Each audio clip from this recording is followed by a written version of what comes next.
Hey everybody, welcome to 100 Songs That Define Heavy Metal. I am your host, Brian Slagel. I'm the CEO of Metal Blade Records, metalblade.com for all the information there. Shameless plug, sorry. This episode, we talk about a controversial song a little bit. Talk about Only from Anthrax. Amazing song. I love it, obviously, but it's a different song because this is the John Busch era and a lot different from the classic Anthrax. But this was, I'm not sure if it still is, but it was at the time their biggest album ever. And this was their biggest song ever, which is pretty incredible when you think about when it came out in the early 90s. But great stuff. This is also the final episode of our experience down in Nashville at Rock and Pod. Again, we had such a great time down there. Super cool. And we had all these really great interviews, which made my life easier. I get to do like 9 shows in a weekend. So that was awesome. We're going to talk to our good friend, again, a second-time guest, great comedian Craig Gass, who's a big Anthrax fan. And we're going to talk to Jay Ruston about the production part of it because he's produced Anthrax in the past. So he has a lot of good things to say about that. And we begin everything as we always do with our friend from the north, Mr. Martin Popoff. All right, the immense Anthrax with Only. I love this album. Sound of White Noise. I hate the album cover, but I love this album. This is the first album for Anthrax with John Busch. This is a little bit of Anthrax reacting, but in a good way to what happened in grunge. I think what you get on this album is a thicker sound with more bottom end. And I think this song Only is a great example of them putting their own spin, being really smart musicologists about what they're doing and putting their own spin on this new, heavier, slower, doomy music coming out of Seattle. I think what you get here is a riff that's almost like a Jerry Cantrell riff. It's just got that smartness to it. It's just really interesting. And Charlie Benanti thundering along behind there with the slow double bass drum kind of feel. The album comes out May 23rd. 1993. This song is issued as a single with all sorts of variants. June 24th, 1993. Like I say, I love the production on this album. You get Dave Jordan, sadly no longer with us. But this album, kudos to Anthrax for being able to change their lead singer and still go gold, right? So this album went gold. I think it's great start to finish. But yeah, John Busch does an amazing job, just bounds right in there and takes over that frontman position and does an excellent job. And I think this is just a really smart song with very interesting architecture to it. And again, I love the riff on here. It's got that smartness of Seattle grunge, but it's also pure heavy metal, disciplined, well put together, well structured, well performed, and beautifully recorded, and a lot more anthemic and more stadium rock than a lot of Seattle grunge. It's got that big, massive chorus on it. You can't forget that. Kind of cool title, Only. That's a grunge thing too, right? Having these like one-word titles that are just kind of like a weird word, right? A weird, boring word. So it's, not the greatest title to the song, but it's absolutely a flagship song on this super excellent album as well. Thank you, Martin. Always love his insights because he makes a lot of really interesting points there, which I didn't even kind of think about. But, the fact that this record is so grungy, I guess, even though it's an Anthrax metal record, and it came out again in 1993 when metal was in the mainstream pretty much gone aside from Metallica and Pantera. So the fact that these guys were smart enough to make a record that sounded like it could be a grunge record and would fit into the scene clearly because it was a huge record, again, their biggest selling album. And this song was a massive hit song. So really smart for those guys to do that. I think that was, like I said, I didn't really overthink it like Martin did, but he makes those great points, which does make a lot of sense into why it was so successful. So thanks again, Martin. Always love the stuff you bring to the show. And here we go again, welcoming back our good friend, the producer of many, many, many bands, including the band we're going to talk about today, Mr. Jay Ruston. Jay, how are you, sir? I'm great, Brian. Thanks for having me back. Always good to have you. I really want to do this song because it's one of the most controversial songs in the Anthrax catalog because, of course, it's the great John Busch singing on it. And it's also, I'm not sure if it still is, at the time it was their biggest hit ever and the biggest album they had ever, which was pretty incredible considering what had gone on, with Joey leaving and then John Busch coming in, and all of a sudden it's this huge, this big record out of nowhere. Yeah, they pulled a Van Halen. Nobody thought it could happen, Sammy comes in, they make 5150, boom, number one record. And, people will argue what's better or not, but, success is success. And I think people expected a lot of big things, Anthrax, John Busch, Yeah. And certainly for me, having just seen them Clash of the Titans, I had become a huge fan. I had every record. I loved Persistence of Time. I thought it was great. I loved Joey's voice. So it was pretty shocking when I found out, like everybody else, I was like a 19-year-old, that they were getting a new singer, and okay. And the song came out and I was blown away. Okay, they're still great. But wow, did the sound change. Yeah, obviously that's a whole different dynamic with John. What I didn't really realize until recently, was who produced this record. Dave Jordan. Who produced Symbol of Salvation with John Busch singing. Dave Jordan. And I kind of forgot about that clearly, Dave loved working with John and vice versa. So John went to Anthrax and so did Dave Jordan. It's interesting because Dave was also doing Alice in Chains at the same time. And Dave Jordan is the king of guitar sound, in my opinion, of that era.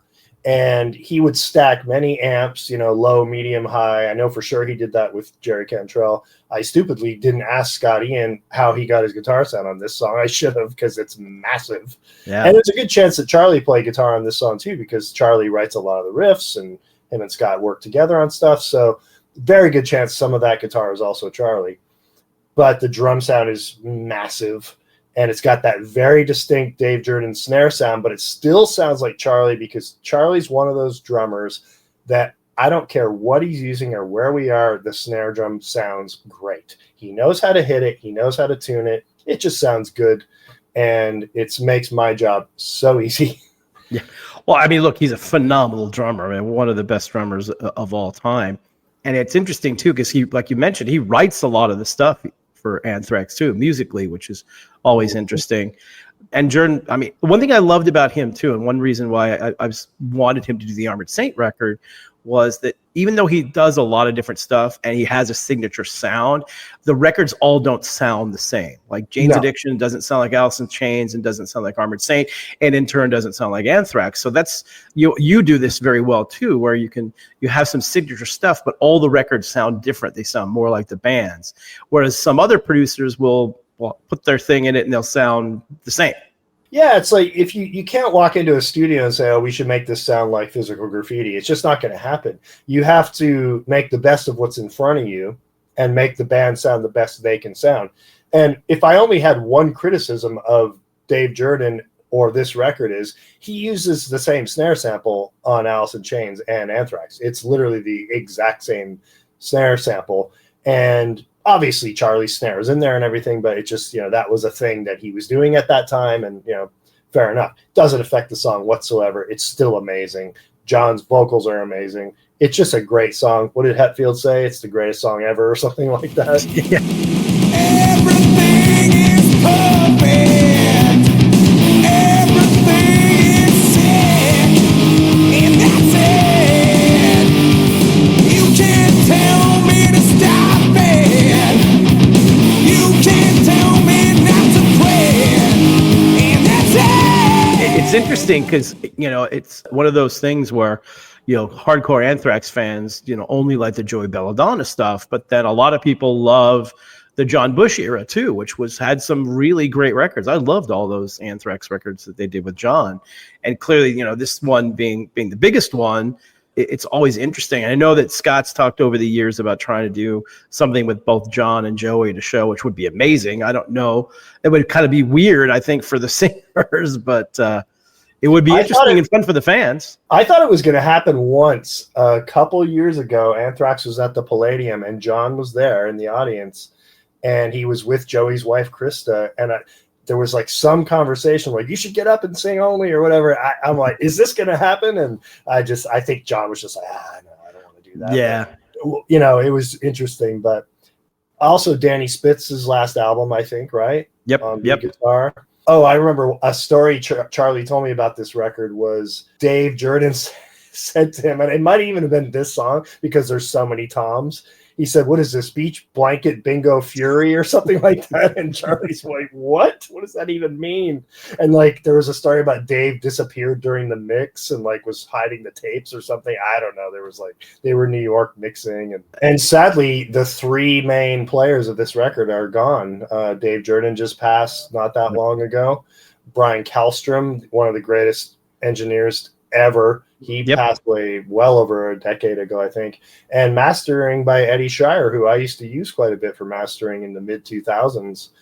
He passed away a few years ago as well. So I'm taking all credit for Eddie Schreier because we started using him in 1984, I think.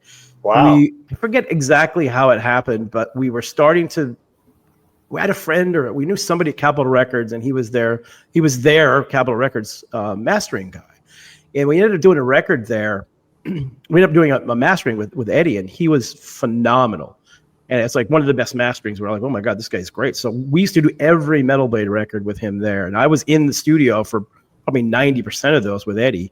All the reissues we did for Thin Lizzy, Deep Purple, Alice Cooper, Stars, all those things we remastered with Eddie. So he's just such a great guy. And that's sad. He must have been 10, 12 years ago, just out of nowhere, had a massive stroke. Just young guy. Close by to me as well. He was right over in Studio City. So I used to love just going and hanging out with him and talking shop. And yeah, he was great.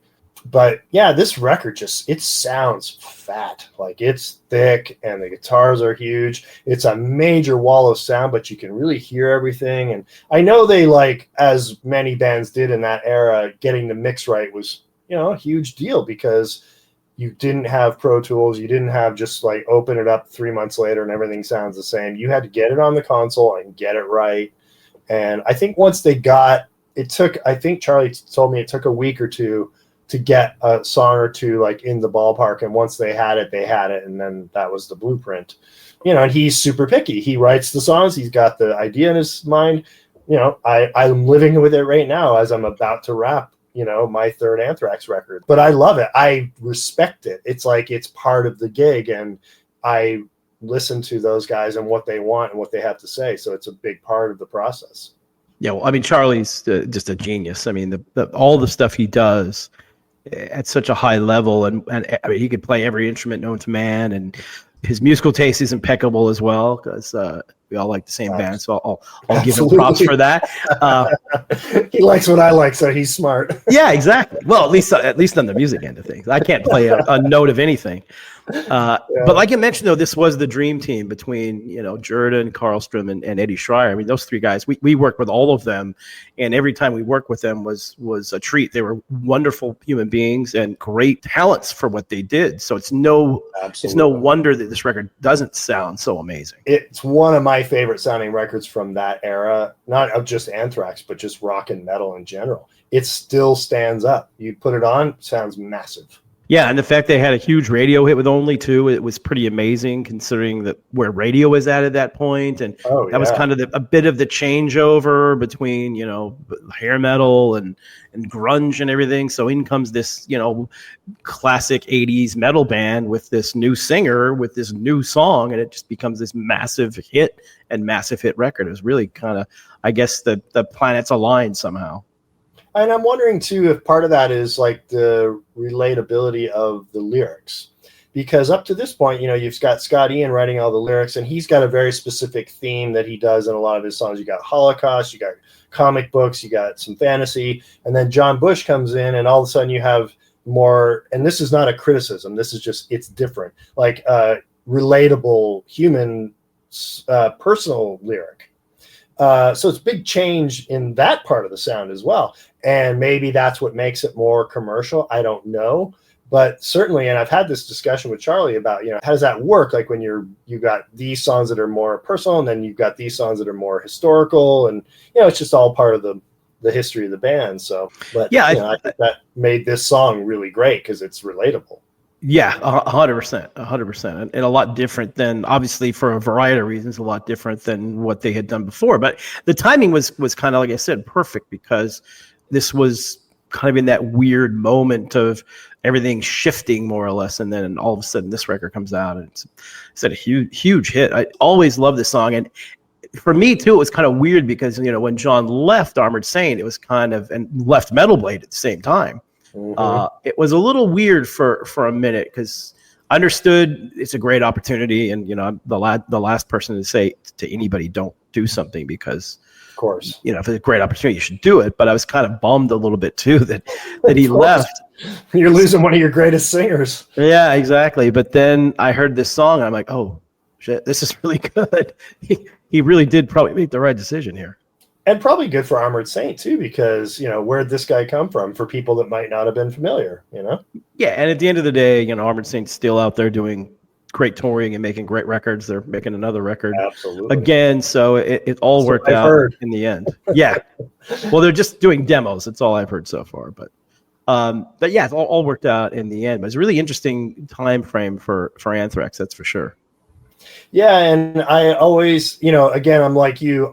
The next few records, I know they struggled with labels and things folding and disappearing, and that must have been very frustrating because they were still making great music. Yeah, that's always the worst part of the business part of this is that stuff. And people ask so many times, like, hey, why wasn't this band bigger? Or why wasn't this record bigger?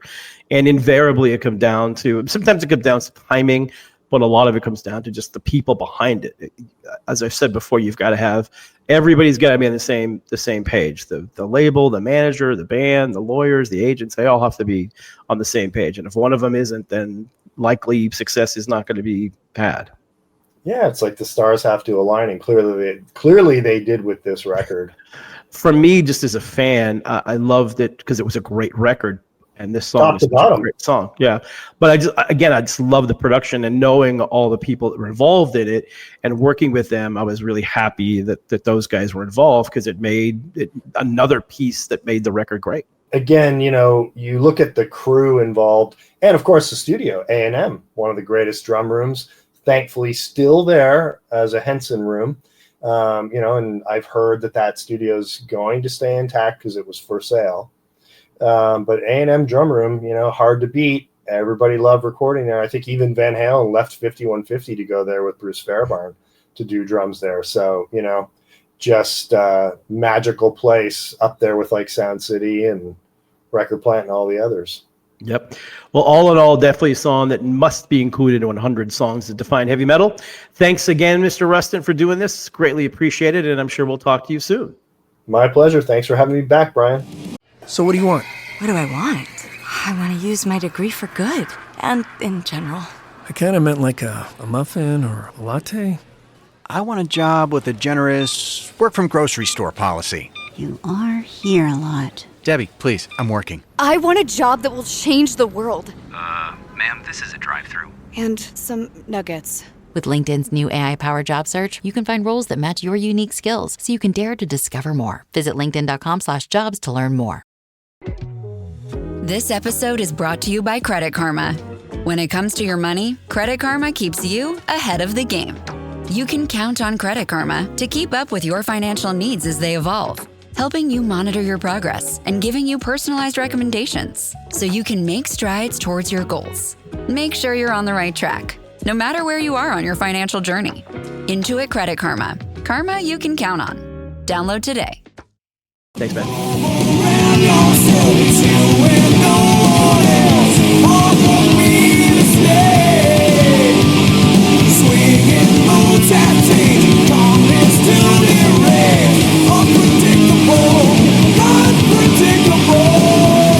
All right, well, we welcome back for the second time now. How many second timers do you have so far? You were the first one. Oh, yeah. His long list of credits. You know from the Howard Stern Show, a million other things, stand-up comedian extraordinaire, the hysterical on many levels, Craig Gass. How are you, sir? Wow, that's pressure. I'm doing good. That reminds me of the, I always get nervous when someone says, oh, man, the guy you're about to hear, whew. And then I think, uh-oh, I better be funny. Well, you don't have to be funny. I did a tour once with doing stand-up, opening for Alice in Chains on tour. Oh, yeah, I remember that, yeah. And the first night of the tour was going to be in Milwaukee, and we all got into town like a day or two early, and I was worried about, I had written material specifically for the Alice in Chains tour that I hadn't rehearsed. So I called a local comedy club to see if I could get on stage at the local comedy club to rehearse my stuff. And I called him up and said, hey, my name's Craig Gass. I'm a comedian. I'm touring with Alice in Chains. I want to know if I can stop by and do a guest set. And the guy goes, what's your name? And I go, Craig Gass. And he covers his phone. Hey, give a Craig Gass. And I hear somebody in the background go, fuck yeah. And he goes, yeah, we'll let you do 10 minutes. So I go to the club, find out the guy who said fuck yeah was the host of the show. He's the biggest Howard Stern fan on the planet, but he's the only guy in this room, literally, who knows who I am. And he's freaking out. And he's the host of the show. He goes up, he does 10 minutes to warm up the crowd, and then he goes, all right, folks, well, something crazy is about to happen right now. You never know when a celebrity decides to drop into your local comedy club. This man that's coming to the stage just happened to call the club just a few moments ago. I'm sure you've all heard of a little TV show called King of Queens. I did one episode of King of Queens. And the guy goes, ladies and gentlemen, please welcome Craig Gass. And as I'm jogging to the stage, the whole crowd collectively goes, who? Yeah. Oh, that's the worst. Yeah. Well, that's a great story. You have a million of them. But I'm really excited about this episode because we're going to talk about Anthrax, which you want to talk about. But we're going to talk about a very controversial song being the song Only, which I'm not sure if it still is, but for a long time that was their biggest song ever. Yes. It was their biggest album ever. Yes. And it's the first album that featured John Busch as the singer. Yes. What did you think when you first heard the record? Or this song first? Well, like any band that you're a fan of, you don't want to see any of the members leave. And as with any band in history, the singer is the key component. That is the person you're focused on every show. So John Busch, people knew him, though. They knew him from Armored Saint, but it felt like on paper that it'd be weird or different. And then Only went into rotation on MTV right away. And it just grew on me. It just immediately jumped out. I have to point out, and I don't know if I'm supposed to say this, but I ran into one of the guys in Anthrax at an airport, and we were just talking about, I don't know what, but they mentioned, and I won't say which band member it is, that one of their kids said to them, Dad, I've been going through all your albums, and the John Busch era is my favorite. And the response was like, that's okay. That can be your favorite. That's all right, And I think the kid just wanted to challenge their dad. I think that's something we want to do. But how did you feel about it? Well, it was really weird for me because Armored Saint was on Metal Blade. And they had reformed after they had broken up and released this album, Symbol of Salvation, that we all were hopeful was going to be a huge album. It unfortunately came out in 1991 or, when basically metal was dying out. Didn't do nearly as well as we wanted it to. And we're all kind of disappointed because it was such an important record and still one of my favorite records I've ever put out on Metal Blade. And I knew there were some tensions between Joey and Anthrax at the time. I was, by periphery because I just know a lot of people knew about that. I also knew that they loved John Busch, but I never expected that we get the call like, hey, John's going to join Anthrax. And I was kind of really shocked at first because I never thought that would happen. And the timing of it was really kind of weird as well. But I'm like, all right, I mean, it is what it is. I mean, I love John, and he's got the opportunity, even the Armored Saint guys, this great opportunity to go sing at Anthrax, one of the biggest metal bands of all time. Yeah, of course. But I'll tell you what, man, when this record came out, I first heard this song, I was like, I wasn't sure how it was going to fit, because John's an amazing singer, but he's a lot different than Joey was. Absolutely. I wasn't sure, is it going to work? I heard the song and then the album. I was like, oh my God, this is, as much as I probably didn't want to like it, in truth, it was so good. I was like, oh my God, it's just incredible. It works so well. It didn't even dawn on me, your angle in the middle of all this, when this band separates from their singer and brings in John Busch, that John was on your label legally. Yeah. That's an issue. Did you have an adverse reaction as the guy who ran the label he was on? Well, here's the thing with that. I mean, we've lost bands and, people do stuff all the time. And the last thing I want to do is prevent somebody from doing something that they want to do, especially somebody like John, who's a really good friend of mine. So we were going to stand in his way. I mean, I was disappointed, absolutely. But like I said, if he wants to do it, we're not going to stop him from doing it. So we didn't, whatever contractual thing, we sorted it all out. When you say you were disappointed, did you not talk to him for a while? Probably not. Okay. Probably not. Probably not. That's an interesting area right there.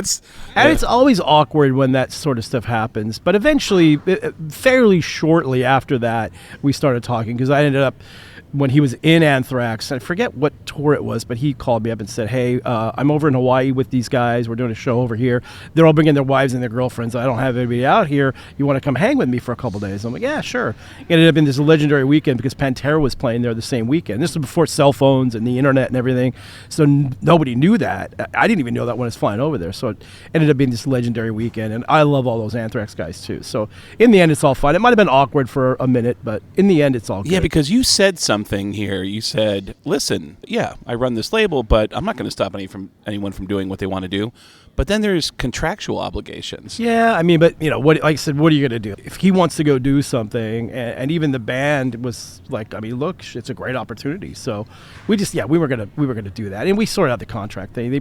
We might have got floated a couple $1,000 or something to let him go, but it's all good. Wow. And there's a lot of people, I mean, there's always been rumors and buzz about him coming back and doing a show with them or doing something with them, but I know that's going to be difficult for Joey, obviously, to do. So it'd be interesting to see, but it's still this song, though, to me is so interesting that in that time and when it came out too, like that was when metal was being crushed by the grunge scene, and all of a sudden out of nowhere Anthrax with this brand new singer has this huge hit. Like it was a humongous hit. Like I said, I mean, they gave me a platinum record for that album, so it's like that's still might be one of the biggest albums Anthrax ever put out, which is kind of crazy to hear. And as an Anthrax fan, you're used to these chunky like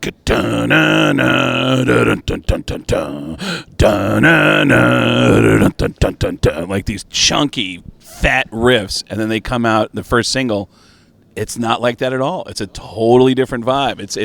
It feels drum heavy, from the beginning, and then and it worked. It just worked. It's still controversial, though, because I know a lot of fans, like hardcore old Anthrax fans, were definitely kind of wanted just Joey to stay in the band. And I don't know that they accepted John quite off the bat. But then they had this whole other set of fans they kind of gained from having a different singer in there. So it's just a fascinating time. And that's why I said it's controversial, because still to this day, like a lot of people love that stuff, and a lot of people are like, oh no, I'm so happy Joey's back. And I mean, I'm happy Joey's back too. They're making great music and they sound great on the road and stuff. But it was just so interesting that whole time. And then it became this massive album. Yeah, there was an album that tanked from Motley Crue when they had John Corabian.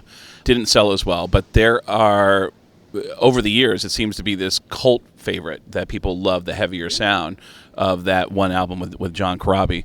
And then, of course, Van Halen is the greatest example of people taking sides and in a rock band when there's a different singer that comes in. That is a crazy time that to think that they actually went back to Joey and brought Joey back in, and how they were able to mend that and go on to a bunch of success. But like you mentioned, I think that's the other part of the story is it's rare, so rare when replacing your front man that's like the hardest thing to do. And there's a handful of bands that have done it, whether it's, like I said, Van Halen, AC/DC did it, in the heavy metal world, Cannibal Corpse did it, but there's not many. And the fact that Anthrax was able to do that and have the success that they had with this is still kind of mind-blowing, that it did so well. And when I talk to people today about it, it's Anthrax fans are either, oh yeah, I love that period, or like, oh no, I'm a Joey guy all the way. So it makes sense though. Yeah, it's I going to see them live now though. There's moments during the show somebody told me recently, because I was talking to them that I'm doing this show, and they said that they did only with Joey live at some point recently. Really? Yeah. Our producer Christian mentioned that. So I keep forgetting. I gotta go on YouTube and find that, see what that sounds like. That's the first thing I thought of when I was reviewing only after we had the conversation about it. As I went back and watched it, and I was like, oh my God, I forgot about this, and I wondered. Joey's never tried to sing that before, right? But yeah, I want to go back and see that. Yeah, that sounds very interesting. And it's just so fascinating how that whole thing worked. And then John leaves, and goes back to Armored Saint. They've had a whole successful run now, and they're back on the road doing tons of stuff. They're actually doing this incredible Michael Schenker tour where Schenker's only finally going to play the UFO stuff, and I think that whole tour is like sold out now.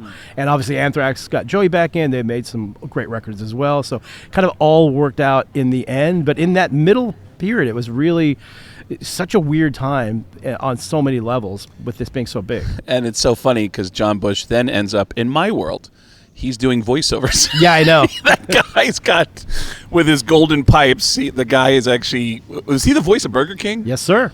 Yes, sir. What's the tagline he says in the Burger King? Oh, I don't remember. But he does, he's been doing commercial. I didn't even know that until running into him once on Armored Saint was supporting Queensryche on a tour, and I think that's when I saw John. But I just remember John telling me, like, yeah, man, I do voices too. And I was like, oh, that's cool. I thought he meant I do voices, like, for my friends, like, here's my Brian Slagel impression or something. But he goes, no, I've done commercial work. And I go, oh, really? And he said, yeah, I'm the voice of Burger King, and I guess his wife is a big she's in that world. Yeah, she's casting in that director. World. So, well, it's funny when I found out about that. I'd heard that commercial a bunch, and I never had any idea until one.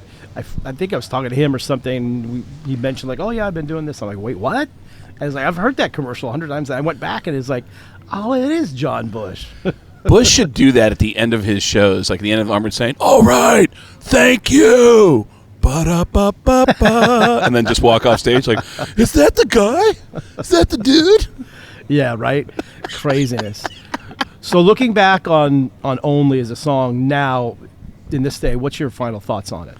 It actually holds up. It holds up, and it's still a banger. And it's just kind of crazy to know the history behind it. But it stands alone. It stands on its own as a strong song that still sounds great now. But so strange to think that whatever led to Joey leaving was able to be healed and that they were able to bring him back. And yeah, I mean, it happens. It did with Iron Maiden and everything else. So this stuff will happen, obviously, and I'm glad it's worked out. But I went back and listened to those Bush era Anthrax records. I don't know, a few months ago. I was on a plane flying somewhere. They are still really good records. I forgot how good those records were and how well John fit in, which still kind of boggles my mind. And also interesting is that they still, when I go see Anthrax now, I still get that, like, oh my God, that's right. There's so many songs that I hear that friends of mine have actually short-sighted, but they got inspired to go and mosh, and they hadn't moshed in 20 years. And they pull a testicle and rip their ass, and so it makes for a funny story at the emergency room. But but right. It's still a great band, and a great one to focus on for this episode. So thank you for having me on. Yeah, thanks. And great guys too. Well, speaking of great guys, you're a great guy. Thank you so much for doing this. Thank you, Brian. And maybe we'll have you on a third time at some point. It surprises me how nice you are. Oh.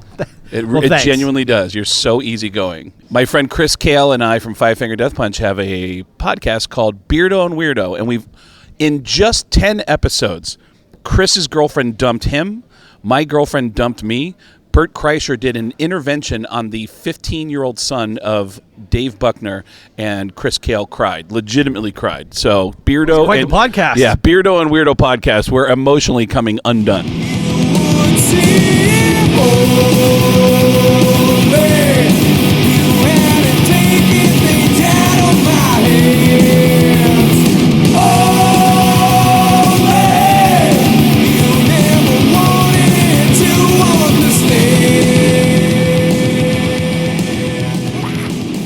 And there you have it. Our final episode of our great experience at Rockin' Pod in Nashville, Tennessee. Again, thanks to the whole staff there and all the other podcasters were there.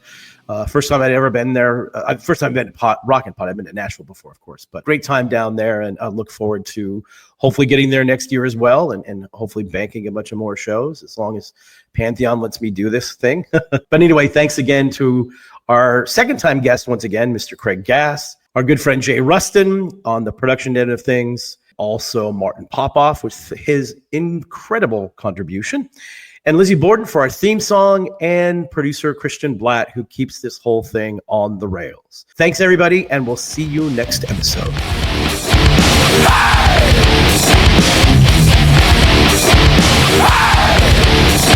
Hey!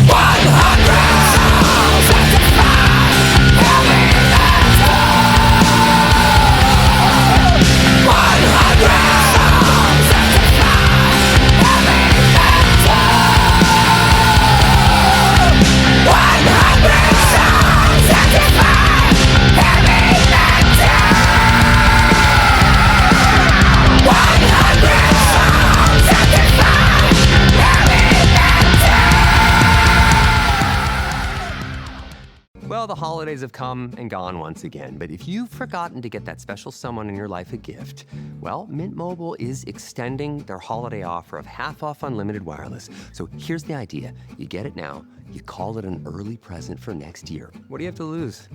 Give it a try at mintmobile.com/switch.